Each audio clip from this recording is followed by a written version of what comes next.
L'Europa per sostenere i progetti dei giovani ricercatori e per suggerire agli studenti le opportunità lavorative che offre l'Unione. 2 gli appuntamenti a Napoli, a Città della Scienza, la giornata informativa del Consiglio europeo per la ricerca, alla stazione marittima la 14ª edizione di Orienta Sud. Servizi di Francesca Coppola e Nello Di Costanzo.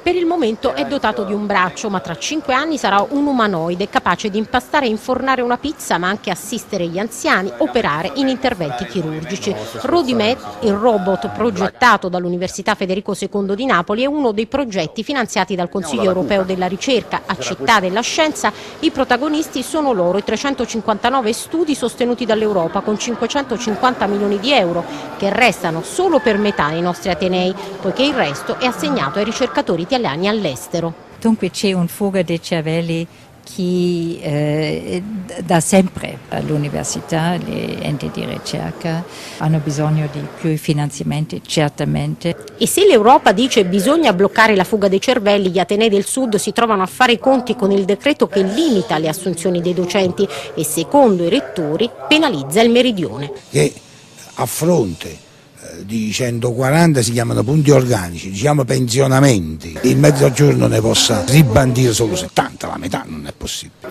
Intanto per Città della Scienza si avvicina la data del 7 novembre, apertura dell'area rimasta intatta dopo il rogo che ospiterà futuro remoto. Il Silvestrini dice vicina la ricostruzione. 19 di novembre abbiamo un incontro convocato dal ministro Trisiglia, in cui ci sarà il Presidente della Regione, il Sindaco, oltre al Presidente della Fondazione IDIS, in cui speriamo di definire tutti i tasselli dell'accordo di programma che verrà firmato entro novembre.